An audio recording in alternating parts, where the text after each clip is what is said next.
Tunghayan naman natin ang mga balita mula sa Visayas.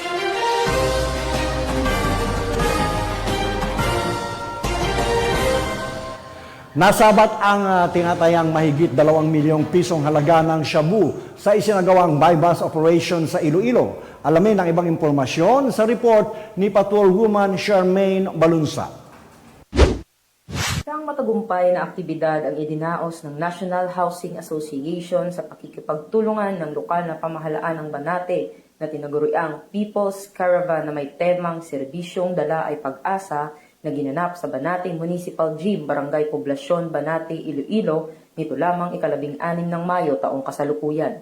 Ang nasabing aktibidad ay dinaluhan ng iba't ibang mga stakeholders, mga local government units, at iba't ibang ahensya ng gobyerno, kasama na rin ang PNP at AFP.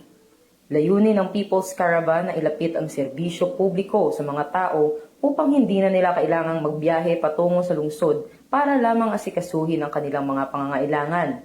Sa pamamagitan nito, ang gobyerno mismo ang maghahatid ng serbisyo sa kanilang lugar. Maraming mamamayan ang nagpahayag ng kanilang kagalakan at pasasalamat sa nasabing aktibidad. Malaking tulong umana ito sa kanila, lalo na sa mga hindi makaluwas sa lungsod dahil sa iba't ibang kadahilanan. Ipinakita rin ng mga ahensya ng gobyerno ang kanilang suporta sa pamamagitan ng pagbibigay ng iba't ibang serbisyo gaya ng libreng gupit, libreng konsultasyon medikal at pabahay, tulong pinansyal at ibang mga serbisyong pangkomunidad.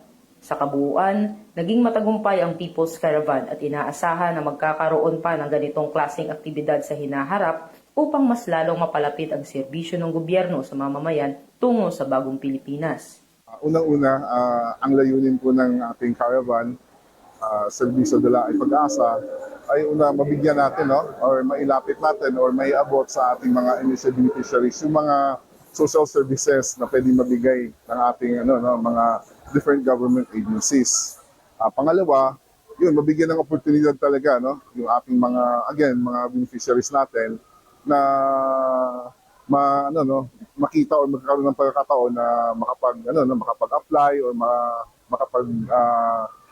makahanap o makakita ng mga oportunidad tulad ng mga nandito po ang mga DA, Department of Agriculture, DOLE, PSA. So yan ay madaling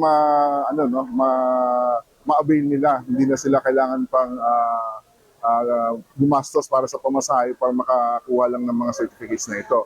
Pangatlo, mabigyan din po ng pagkakataon yung mga agencies natin na mailapit sa mga tao, malaman nila na isa palang oportunidad itong ating mga initial beneficiaries sa kanilang mga services. Malaking tulong po sa amin yan. Nagbigay sa amin ng pabahay yung NHA. Mula rito, sa Police Regional Office 6, ako ang inyong PNN Correspondent, Patrolwoman Justin May Halyores. Alagad ng batas, taga-taguyod ng Balitang Pulis.